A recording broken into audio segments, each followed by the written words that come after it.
Página 50. El señor de Norpois alzó los ojos al cielo como diciendo, «Ah, ese», y respondió, «En primer término es un acto de ingratitud. Eso es más que un crimen. Es una falta tan tonta que yo la calificaría de piramidal. Además, si no hay quien le ataje, un hombre que ha echado a Bismarck es capaz de ir repudiando poco a poco toda la política bismarckiana, y entonces sería un salto en las tinieblas. Me ha dicho mi marido que quizás se le lleve a usted uno de esos veranos a España. Me alegro mucho por él. Sí, es un proyecto muy atractivo y que me seduce. Me agradaría mucho hacer ese viaje con usted, mi querido amigo. ¿Y usted, señora, tiene ya pensado lo que va a hacer estas vacaciones? No lo sé, quizá vaya con mi hijo a Balbec. Ah, Balbec es agradable. He pasado por allí hace ya años. Ya empiezan a construir hotelitos muy monos. Creo que le gustará a usted el sitio, pero ¿me permite usted que le pregunte por qué ha ido a escoger Balbec? Mi hijo tiene mucho deseo de ver algunas iglesias de la región, sobre todo la de Balbec. Yo, como él está delicado, tenía cierto miedo por lo cansado que pudiera resultar el viaje y luego por la estancia allí, pero me he enterado de que acaban de hacer un hotel excelente, donde podrá estar con todas las comodidades que requiere su estado de salud. Ah, me alegro de saberlo. Se lo diré a una persona amiga mía que no lo echará en saco roto. La iglesia de Balbec creo que es admirable. ¿No es verdad, caballero?, pregunté yo, dominando la tristeza que me produjo el saber que uno de los alicientes de Balbec era el de los hotelitos muy monos. Sí, no es fea, pero vamos, no puede compararse con esas verdaderas alhajas cinceladas que se llaman Catedral de Reims o de Chartres, ni con la Santa Capilla de París, que para mi gusto es la perla de todas. Pero la iglesia de Balbec es romántica en parte, ¿no? Sí, es de estilo romántico, ese estilo tan frío de por sí y que nada presagia la elegancia y la fantasía de los arquitectos góticos que tallan la piedra como un encaje.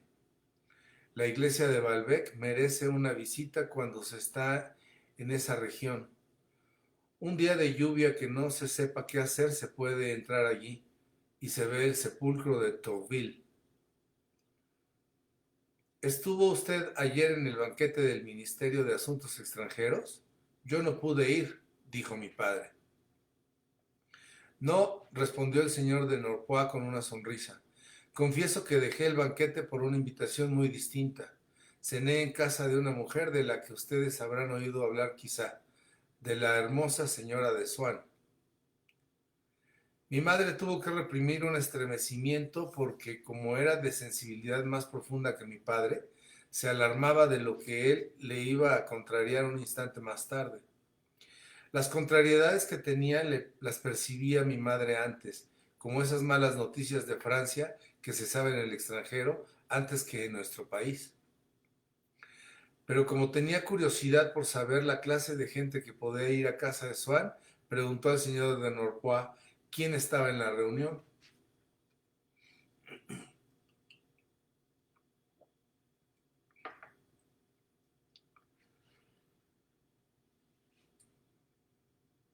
Pues mire usted, es una casa donde a mí me parece que van sobre todo caballeros solos.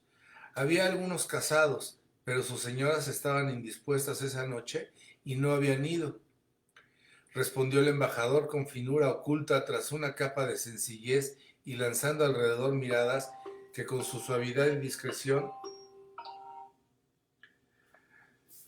hacían como que atemperaban la malicia y en realidad la exageraban hábilmente.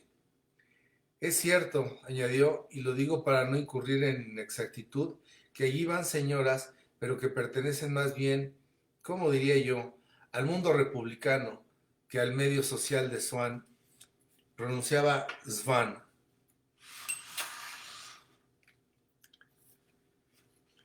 ¿Quién sabe?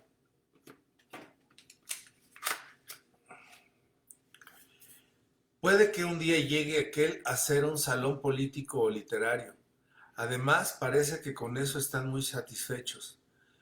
Y yo creo que Swan lo manifiesta un poco excesivamente. Estaba enumerando las personas que los habían invitado a él y a su mujer para la semana siguiente y cuya intimidad no es un motivo de orgullo, con tal falta de reserva y de gusto, casi de tacto, que me ha chocado mucho el nombre tan fino como él. No hacía más que repetir, no tenemos ni una noche libre.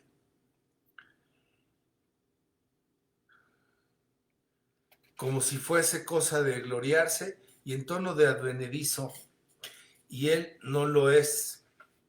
Porque Swan tenía muchos amigos y amigas y creo poder asegurar, sin arriesgarme mucho ni cometer ninguna indiscreción, que ya que no todas esas amigas, ni siquiera la mayor parte, había una, por lo menos, que es una gran señora, que acaso no se hubiese mostrado enteramente refractaria a la idea de relacionarse con la señora de Swan.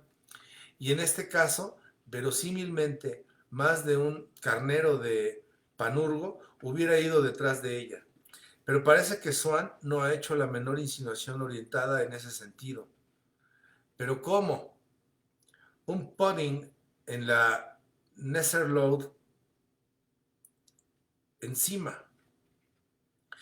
Voy a necesitar por lo menos una temporada de Carlsbad para reponerme de semejante festín de lúculo. Quizá es porque Swan se dio cuenta de que habría muchas resistencias que vencer. El casamiento, claro es, no ha caído bien. Hay quien ha hablado de la fortuna de ella, pero es pura bola. Pero, en fin, ello es que eso no ha caído bien. Y Swan tiene una tía riquísima y en muy buena posición, casada con un hombre que, financieramente hablando, es una potencia, que no solo no ha querido recibir a la señora de Swan, sino que ha hecho una campaña en toda regla para que hagan lo mismo sus amigos y sus conocidos. Y no es que yo quiera decir con esto que ninguna parisiense de buen tono haya faltado al respeto a la señora de Swan. No, eso de ninguna manera, porque el marido, además, es hombre que habría sabido recoger el guante. En todo caso, es curioso ver a Swan, que conoce a tanta gente y tan selecta, entusiasmado con un medio social del que lo menos que se puede decir es que es muy heterogéneo.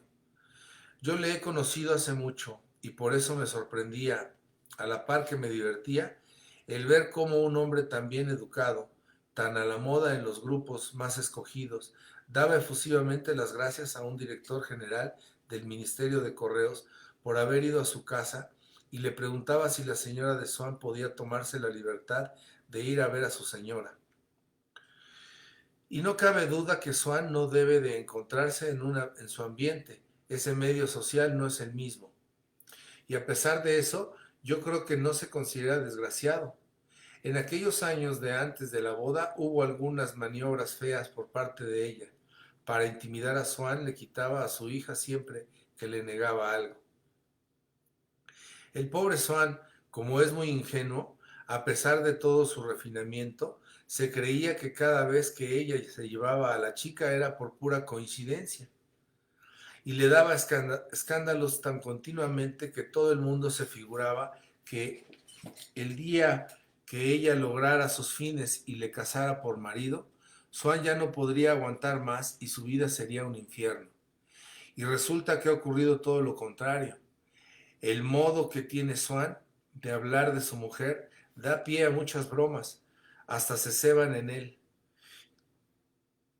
Y claro es que nadie le exigía que siendo bueno, ya saben ustedes cómo lo decía Molière, más o menos consciente lo fue, se proclamado, Urbi et Orbi, pero se explica que parezca muy exagerado cuando asegura que su mujer es una esposa excelente.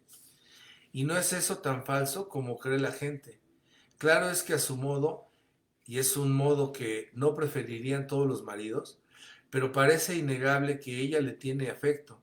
Y además, aquí entre nosotros, yo considero muy difícil que Swan, que la conocía hace mucho tiempo y que no es tonto de remate, ni mucho menos, no supiera a qué atenerse.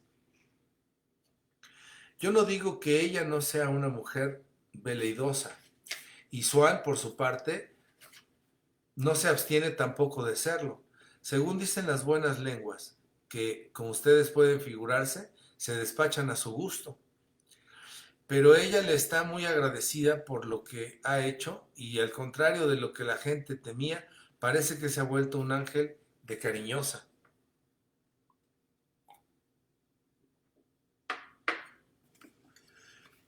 En ese cambio acaso no era tan insólito como se lo figuraba el señor de Norpois. Odette nunca creyó que Swann acabaría por casarse con ella.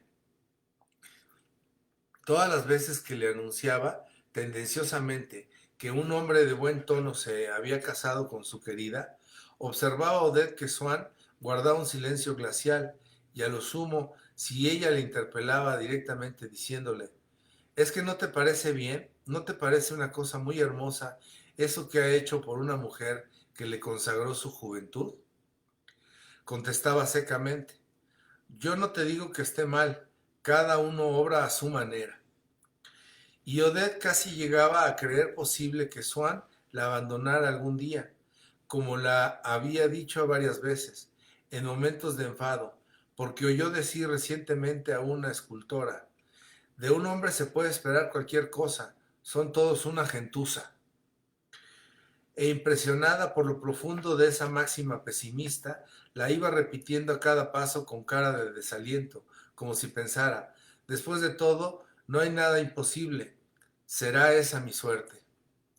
Y en consecuencia perdió toda su fuerza aquella máxima optimista que hasta entonces guiara a Odette en la vida, la de a un hombre que nos quiere se le puede hacer cualquier cosa, porque todos son tontos.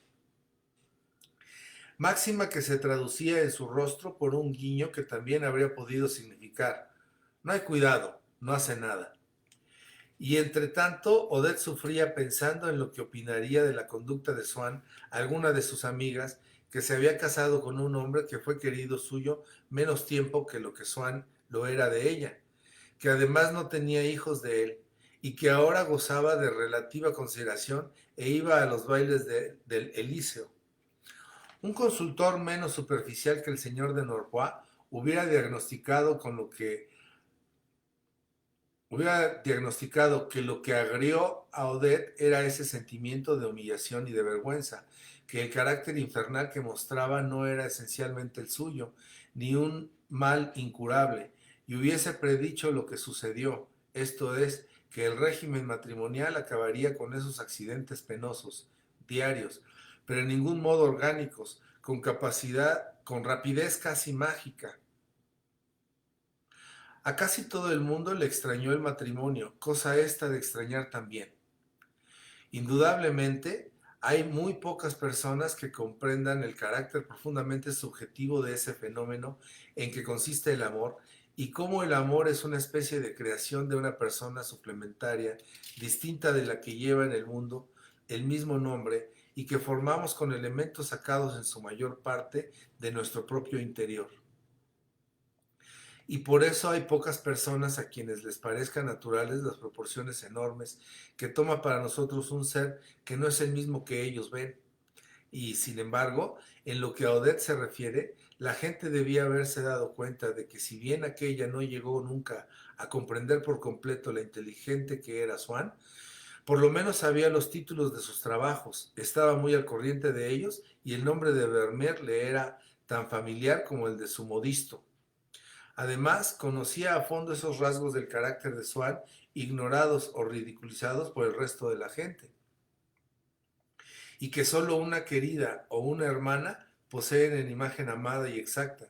Y tenemos tanto apego a dichos rasgos de carácter, hasta a esos de que nos queremos corregir, que si nuestros amores de larga fecha participan en algo del cariño, de la fuerza, de los afectos de familia, es porque una mujer acabó por acostumbrarse a esas características del modo indulgente y cariñosamente burlón con que estamos hechos a mirarlos nosotros y con los que los miran nuestros padres.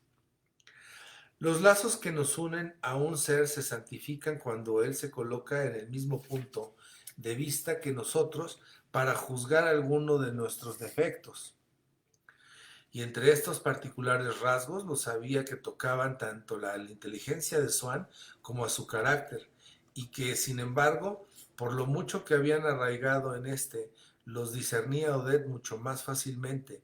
Se quejaba de ella de que cuando escribía y publicaba sus trabajos no se apreciaran en ellos esos rasgos, mientras que tanto abundaban en sus cartas y en su conversación.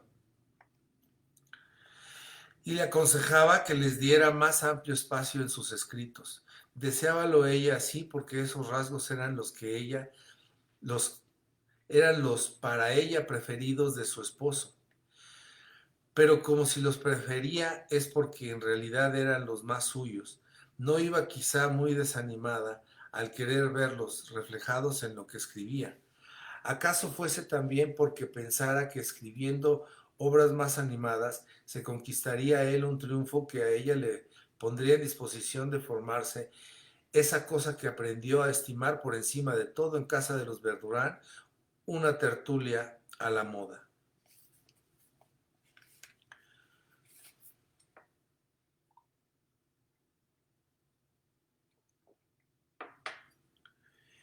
Entre la gente que consideraba ridículo un matrimonio de esa especie, de esos que se preguntan en su propio caso, ¿qué opinará el señor de Guermantes?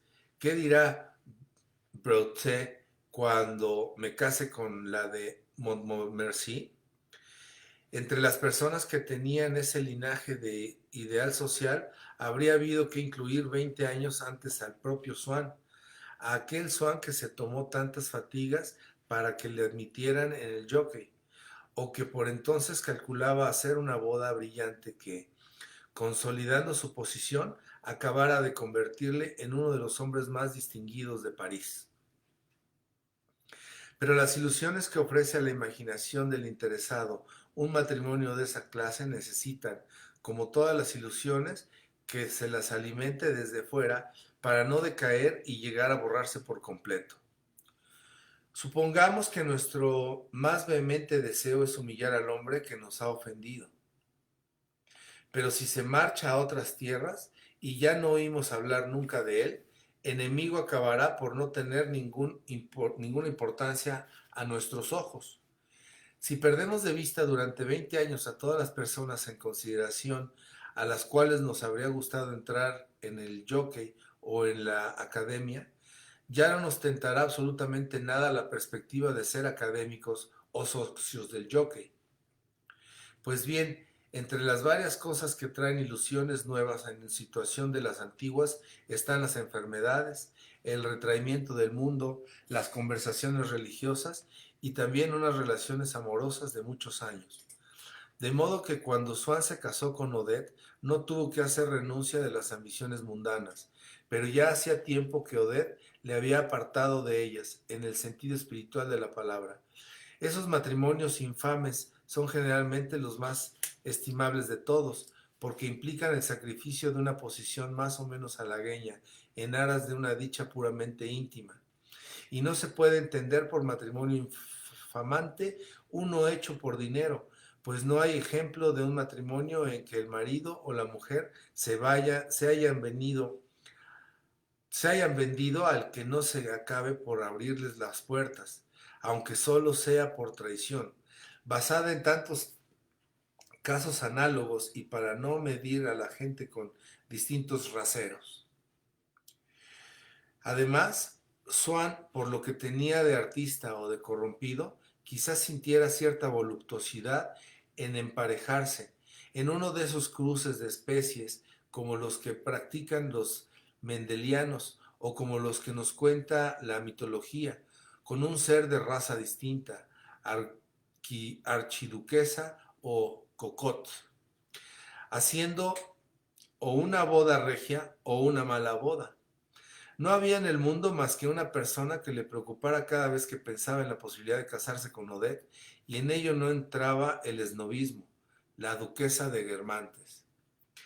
Y en cambio a Odette no se le ocurría pensar en esa persona, sino en otras situadas en escala inmediatamente superior a la suya, pero nunca en aquel vago empíreo. Cuando Swann, en sus ratos de soñaciones, veía a Odette convertida en su esposa, se representaba invariablemente el momento en que la llevaría a ella, y sobre todo a su hija, a casa de la princesa de los Laumé, que ya era, por la muerte de su suegro, duquesa de Guermantes. No sentía deseos de presentarla en ninguna otra parte, pero se enternecía inventando y hasta enunciando las palabras, todas las cosas a él referentes que Odette contaría a la duquesa y la duquesa a Odette, y pensando en el cariño y los mimos con que trataría la señora de Guermantes a Gilberta, y en lo orgulloso que estaría él de su hija. Se representaba a sí mismo la escena de la presentación con idéntica precisión de detalles imaginarios que esas personas que calculan en qué van a emplear, si es lo que les cae, el importe de un premio cuyas cifras se fijan ellos mismos arbitrariamente. En cierta medida, la imagen ilusoria que lleva consigo una resolución nuestra es motivo para que la adoptemos, y así podría decirse que si Swann se casó con Odette fue para presentarla a ella y a Gilberta, sin que hubiera nadie delante, y hasta sin que nadie lo supiera, a la duquesa de Guermantes. Ya se verá cómo es única Ya se verá cómo esa única ambición mundana que Swann ansiaba para una mujer y su hija fue la única cuya realización le fue negada por un veto tan absoluto que Swann murió sin poder suponer que hubiesen de tratarse nunca Odette y Gilberta con la duquesa. Y se verá también que, por el contrario, la duquesa de Guermantes trabó amistad con ellas después de muerto Swann. ¿Y acaso hubiera sido más sabio por parte de Swann, en cuanto que atribuía importancia a tan poca cosa, no formarse una idea demasiado negra del porvenir en lo relativo a esta amistad y guardar la idea de que el proyectado encuentro quizá ocurriera cuando él ya no estuviese presente para poder gozarlo? El trabajo de causalidad que acaba por determinar casi todos los efectos posibles y en consecuencia hasta aquellos que más imposibles se creían, labora muy despacio. Y aún más despacio si le miramos a través de nuestro deseo, que al querer acelerarle, le estorba por nuestra existencia y llega a la meta cuando ya hemos dejado de desear y a veces de vivir. Es que Swann no lo había ¿Es que Swann no lo sabía por experiencia propia? ¿Acaso no hubo en su vida, como prefiguración de lo que iba a ocurrir después de él muerto, algo como una felicidad póstuma en ese matrimonio con Odette, a lo que quiso con tanta pasión, a la que quiso con tanta pasión, aunque al principio no le había gustado, y con la que no se casó hasta que dejó de quererla, cuando aquel ser que Swann llevaba en sí y que tanto deseó, y sin esperanza, vivir siempre con Odette, estaba ya muerto? Me puse a hablar del conde de París y pregunté si no era amigo de Swann, porque temía que la conversación tomase otro rumbo.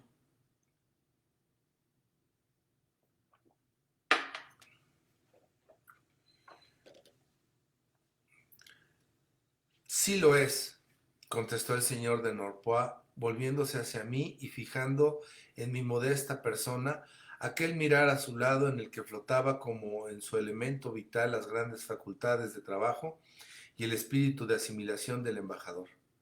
Y me parece, siguió, dirigiéndose a mi padre, que no es traspasar los límites del respeto que profeso a dicho príncipe.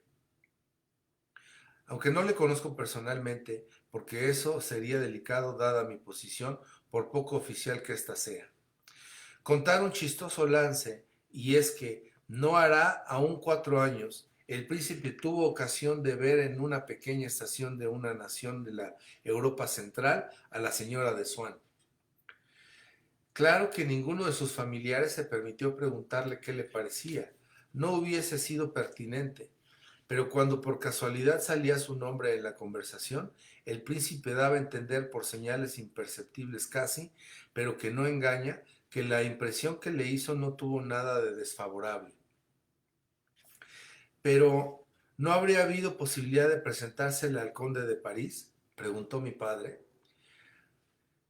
¿Qué quiere usted? Con los príncipes no sabe uno nunca a qué atenerse. Los más poseídos de su posición, esos que saben hacer de modo que se les dé todo lo que se les debe, muchas veces son precisamente los que menos se preocupan de las sentencias de la opinión pública, por muy justificadas que sean, siempre que se trate de recompensar a ciertos amigos.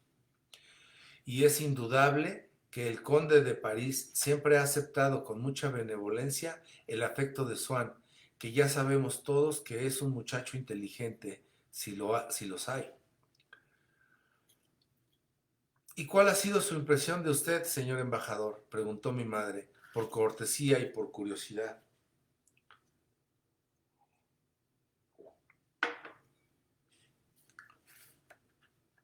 El señor de Norpois respondió con una energía de aficionado viejo que rompió la acostumbrada moderación de sus palabras: excelentísima.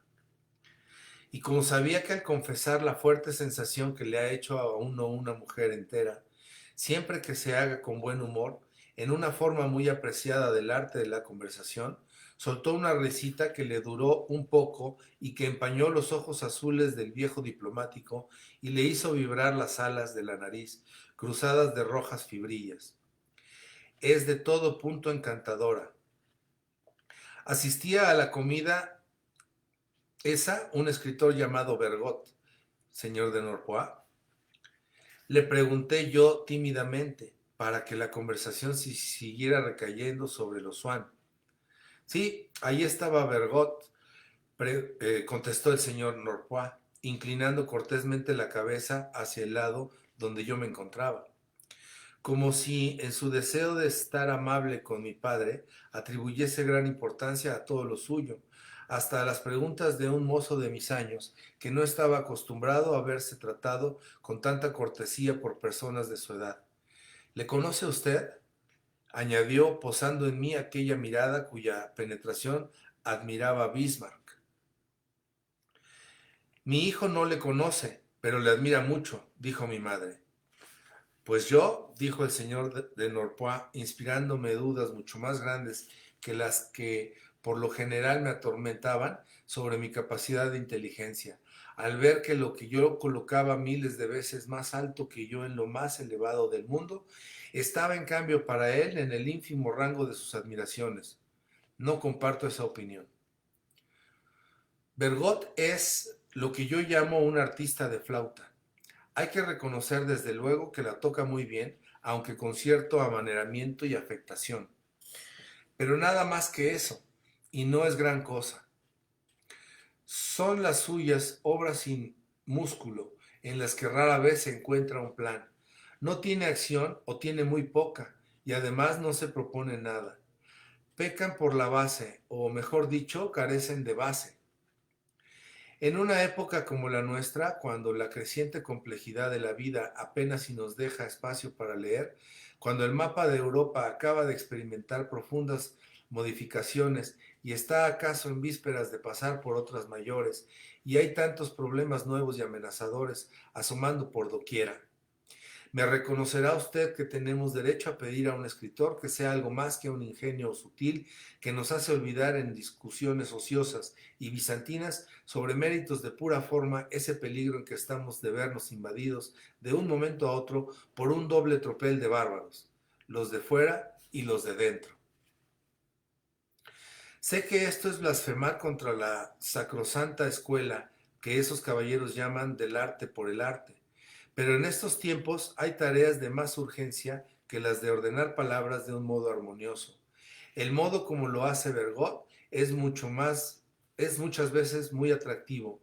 Estamos de acuerdo, pero en conjunto resulta amanerado, muy poca cosa, muy poco viril. Ahora comprendo mucho mejor, por esa admiración de usted tan exagerada a Bergot, esas líneas que usted me enseñó antes y que yo tuve el buen acuerdo de pasar por alto, porque, como usted mismo me dijo con toda franqueza, no eran más que un entretenimiento de chico. Verdad que yo se lo había dicho, pero no me lo creía así.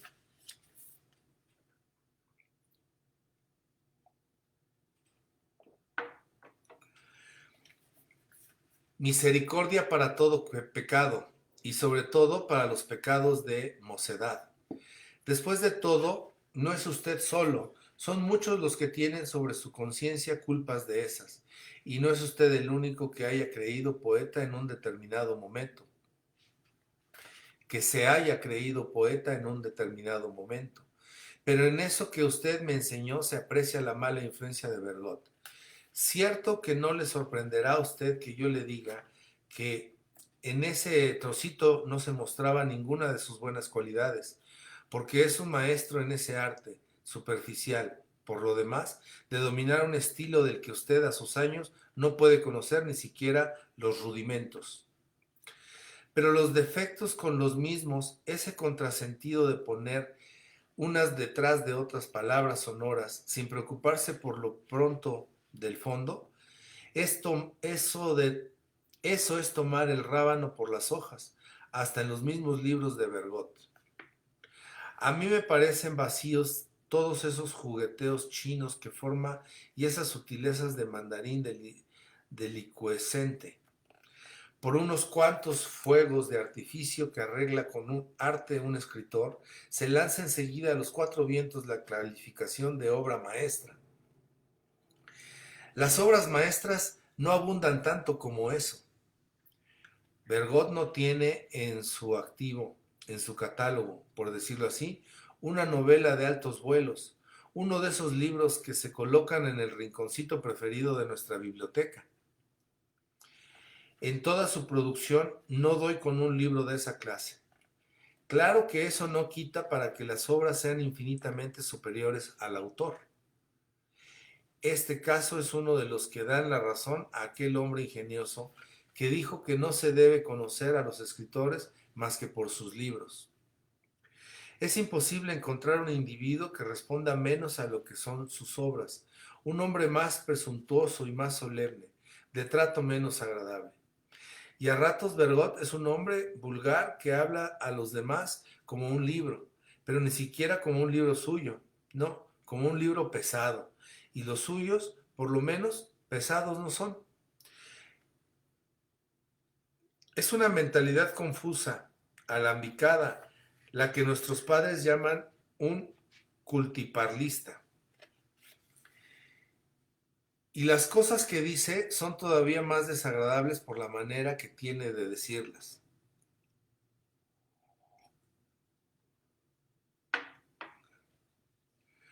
No sé si es Lomenie o Saint-Beuve el que cuenta que Vigny chocaba por el mismo defecto, pero Bergot no ha escrito el Cinq Mars ni el Cachet Rouge, donde hay páginas que son verdaderos trozos de antología.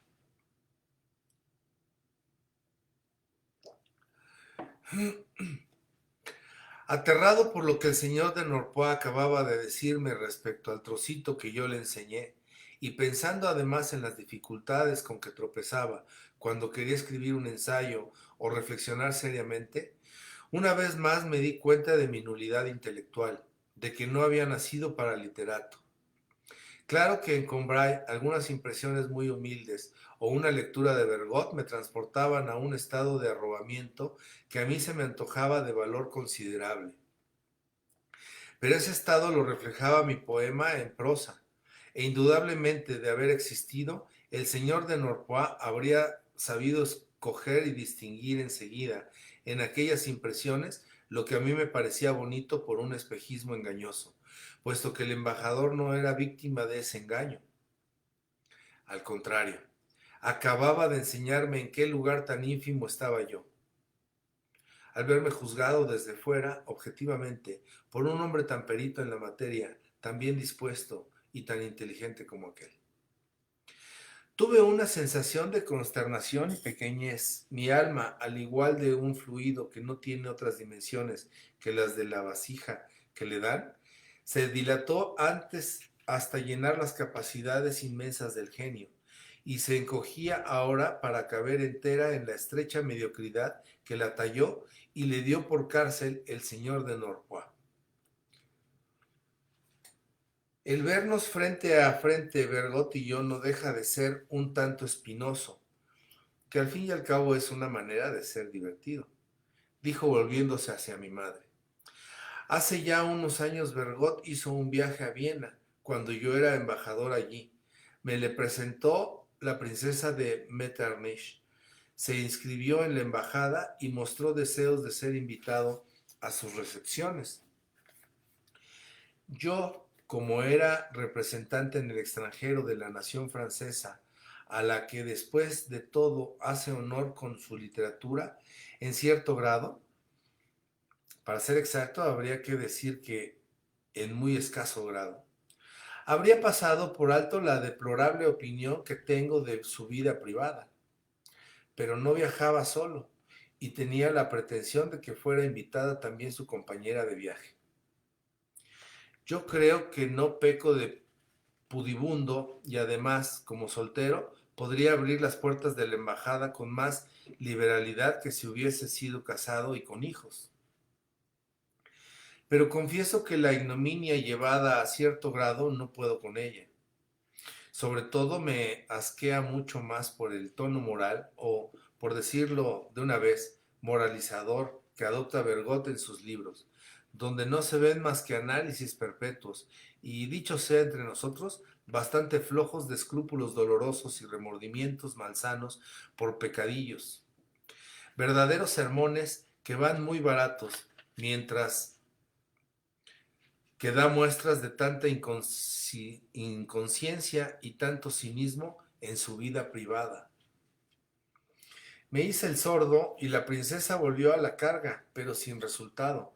Así que ese señor no debe de tenerme en olor de santidad. Y no sé cómo habrá tomado la idea de Swann de invitarnos juntos, a no ser que lo haya pedido él mismo. ¿Quién sabe? Porque en el fondo es un enfermo, y esa es su única excusa.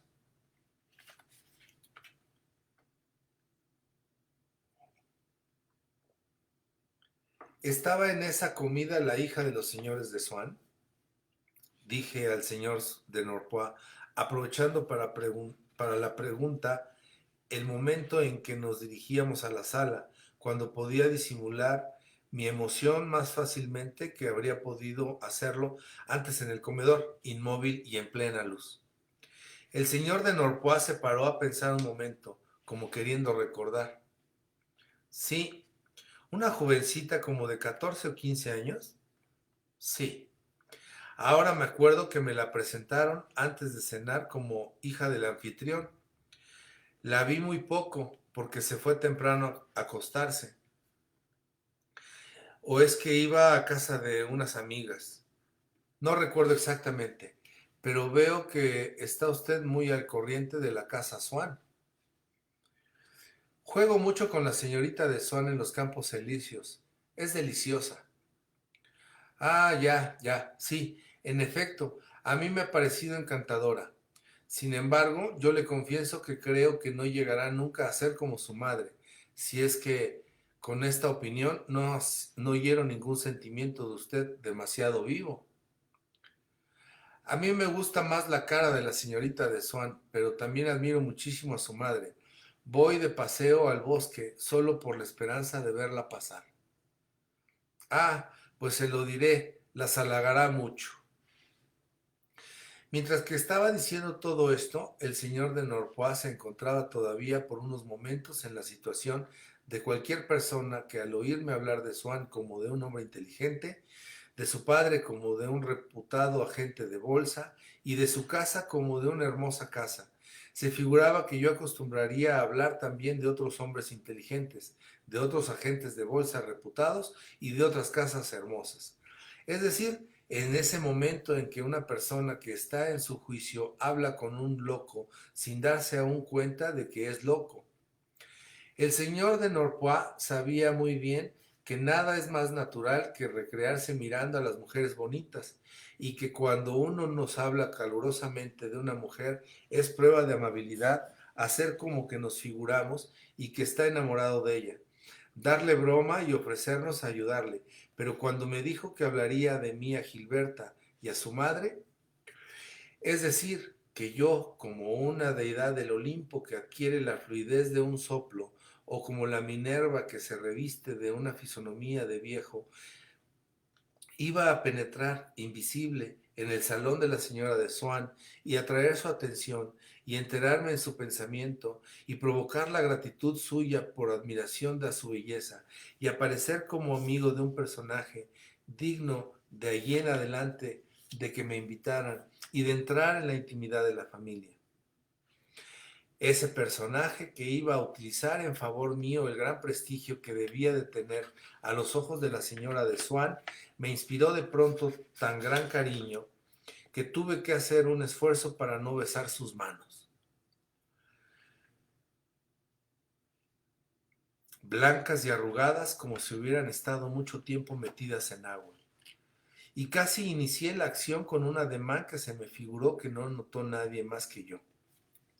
En efecto, es muy difícil para cualquiera calcular exactamente en qué escala ve sus palabras o sus movimientos otra persona, por miedo a exagerar nuestra importancia, ampliando en enormes proporciones el campo en que tienen que extenderse los recuerdos del prójimo en el transcurso de su vida.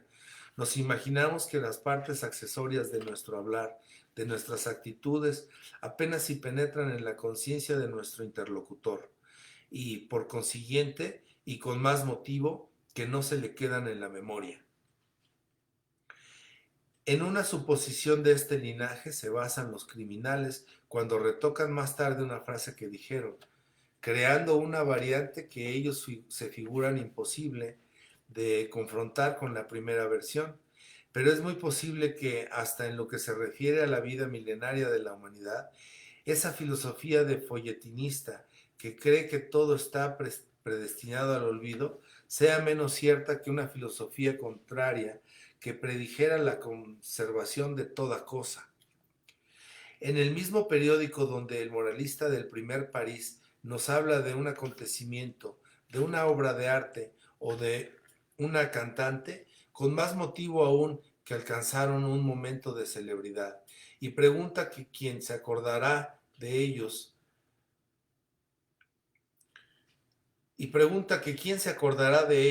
cuando pasen 10 años. Nos encontramos muchas veces en otra página con la reseña de una sesión de la Academia de la Historia, donde se trata de un hecho todavía de menos importancia intrínseca, de un poema insignificante que data de la época de los faraones y del que solo se conocen fragmentos. ¿Acaso no ocurre lo mismo en la breve existencia humana? Pero algunos años después, en una casa donde el señor de Norpois estaba de visita, y me parecía el más sólido apoyo que yo podía tener en esa casa, porque era amigo de mi padre, bondadoso, inclinado a querernos bien a todos, y tenía por su cuna y su profesión el hábito de la discreción, me contaron, cuando se fue el embajador, que había hecho alusión a una noche de hacía tiempo diciendo que vio el momento en que iba yo a besarle las manos. Y yo no solo me ruboricé hasta las orejas, sino que me quedé estupefacto al enterarme de qué tan distintos eran de los que yo me imaginaba el modo que tenía de hablar de mí el señor de Norpois, y sobre todo la composición de sus recuerdos. Ese chisme arrojó para mí mucha luz sobre las inesperadas proporciones de distracción y de presencia de ánimo, de olvido y de memoria que forman el alma humana. Y también me maravillé de sorpresa el día que leí por vez primera en un libro de Maspero que se conocía exactamente la lista de los cazadores de Asurbanipal, invitaba a sus cacerías 10 siglos antes de Jesucristo.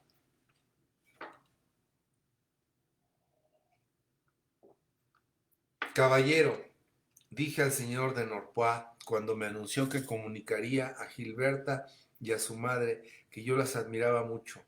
Si hace usted eso, si habla usted de mí a la señora de Swan, toda mi vida no me bastará para darle a usted las gracias.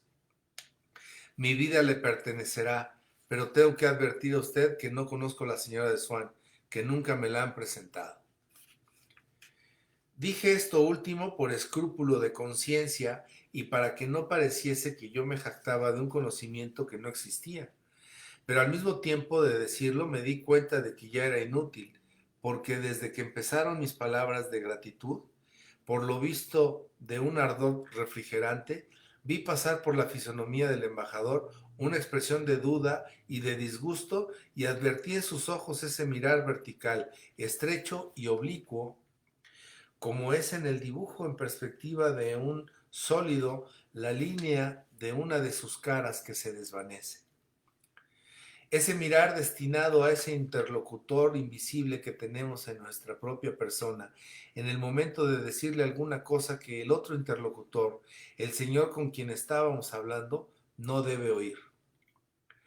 Y noté enseguida que esas frases por mí pronunciadas, débiles aún para la efusión de gratitud que yo sentía, y que se me figuró que llegarían al corazón del señor de Norpois, acabando de decirle aquella intervención que a él le habría dado muy poco que hacer y a mí mucho que gozar, eran acaso, de entre todas las que hubiesen podido ir a buscar diabólicamente las personas que me querían mal, las únicas que podían dar por resultado que renunciara a hablar de mí a esas damas.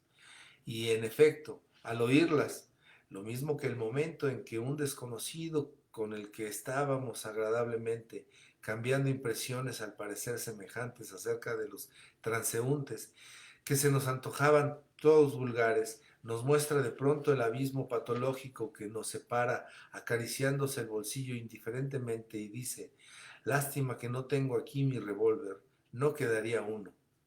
El señor de Norpois, que sabía que nada más fácil y menos valioso que el ser recomendado a la señora de Swan y entrar en su casa, y que vio que para mí, al contrario, tenía tal valor y por consiguiente, y pensando bien, tal dificultad, se figuró que el deseo mío, normal en apariencia, debía de ocultar otro designio distinto, alguna intención sospechosa, una falta cometida anteriormente, por cuyo motivo nadie hasta entonces se atrevió a decir nada de mi parte a la señora de Swan, en la convicción de que la desagradaría. Y comprendí que jamás le diría nada de mí y que podía estar viéndola a diario años y años sin que por eso le hablara una sola vez de mi persona. Sin embargo, unos días después le preguntó una cosa que yo quería saber y encargó a mi padre que me transmitiera la respuesta, pero no dijo a la señora de Swan de parte de quién iba la pregunta. Así que ella no se enteraría de que yo conocía al señor de Norpois y de que tenía tantos deseos de entrar en su casa, desgracia quizá no tan grande como yo me figuraba, porque la segunda de estas cosas no habría aumentado en nada la eficacia, ya dudosa, de la primera. Como a Odette no le inspiraba ninguna misteriosa turbación la idea de su propia vida y de su casa, una persona que la conociera y que fuera allí de visita no se le representaba como un ser fabuloso, igual que me ocurría a mí, que habría sido capaz de tirar una piedra a los cristales de casa de Swan si hubiese podido escribir en ella que conocía al señor de Norpois. Estaba yo convencido de que un mensaje así, aún transmitido de tan brutal manera, más bien me daría lustre en el ánimo de la dueña de la casa que me indispondría con ella.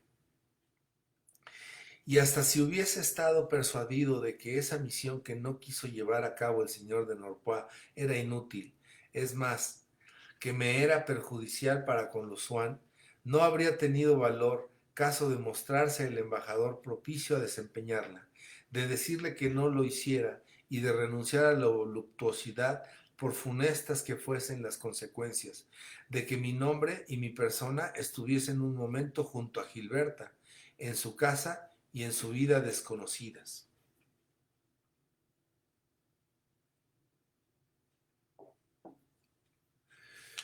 Cuando se marchó el señor de Norpois, mi padre echó una ojeada al periódico de la noche. Yo volví a acordarme de la berma. El placer que había disfrutado oyendo a la berma requería algo más para ser completo, porque fue inferior a lo que yo me esperaba, y por eso se asimilaba inmediatamente todo lo que fuese susceptible de engrosarle, como por ejemplo aquellos méritos que el señor de Norpois veía en la berma, y que mi alma embebió de golpe, como un prado muy seco el agua que le echan. Mi padre me dio el periódico señalándome un suelto concebido en estos términos. Presenció la representación de Fedre un público entusiasta, en el que figuraban las notabilidades más salientes del mundo de las artes y de la crítica. La señora Berma ha logrado un triunfo rara vez igualado por su brillantez en todo el curso de su prestigiosa carrera. Y ya trataremos más extensamente de esa representación que constituye un verdadero acontecimiento teatral. Bástenos por hoy con decir que las personas más autorizadas convenían en que la interpretación de esta tarde renovaba por completo el personaje de Fedra, uno de los más hermosos y más conocidos del teatro de Racine, y constituía la más pura y elevada manifestación artística que no se ha visto en nuestros días. Página 70.